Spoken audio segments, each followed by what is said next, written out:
कबीर साहब ने तो एक जगह बड़ी सुंदर बात कही है।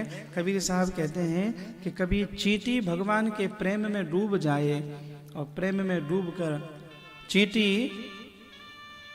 अपने पैरों में घुंघरू बांधकर नाचने लग जाए तो चींटी के भी पैरों की घुंघरू की आवाज साहिब तक पहुंच जाती है। साहिब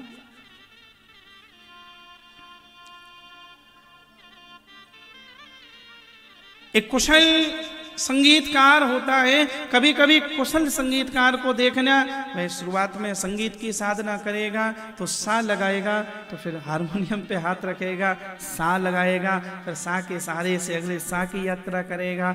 थोड़ा स्वर सध जाए तो फिर तानपुरा रखना पड़ेगा, फिर तानपुरा का सपा दिख रहा है तो गा लेगा, और स्वर सध जाए फिर एक समय आता है एक कुशल संगीतकार वीणा भी तोड़कर गंगा जी में बहा देता है। वो कहता है इसकी भी आवश्यकता न रही, अब जब मुख से निकलेगा तो सा ही निकलेगा, सही निकलेगा, अब आवश्यकता नहीं। वह जब भी गाएगा, गीत गाएगा, फिर कभी कभी उसे लगेगा अब बोलने की भी क्या जरूरत है, मैं बोलूं तब मेरा मालिक समझे।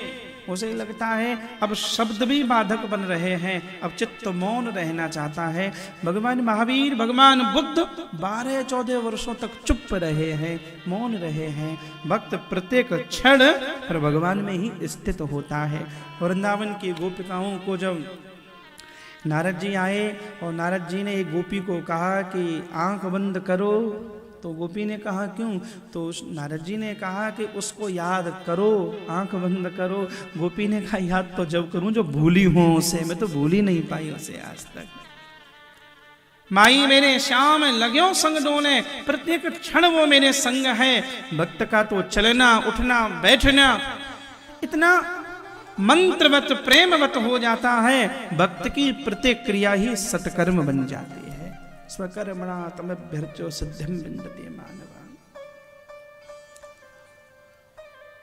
उसे बोला नहीं जा सकता, गाया नहीं जा सकता, अनुभूतियां हैं मूक स्वादनवत। भक्ति दर्शन में नारद जी कहते हैं गूंगे व्यक्ति को जैसे कुछ खिला दो पिला दो, फिर गूंगे से पूछो कैसी है, वो चाहकर बताना भी चाहे तो बता नहीं सकता, अनुभूतियां बांटी नहीं जाती कभी। अलग बात है किसी को खबर लग जाए। भगवान बुद्ध मौन में गए, मीरा नाची है, सूरदास बाबा ने गाया है, कुम्मनदासी ने गाया, कोई रोया, वृंदावन की गोपियां वियोग में गईं, आनंद की सबकी अपनी अपनी स्थितियां हैं। यत मुह्यन्ति यत सूरय, यह प्रार्थना मैं क्यों कर रहा हूं, इसलिए कर रहा हूं किसी के बाह्य आचरण को देखकर अनुमान मत लगाना वह परम तत्व में स्थित है या नहीं, किसी की भी बाह्य स्थिति।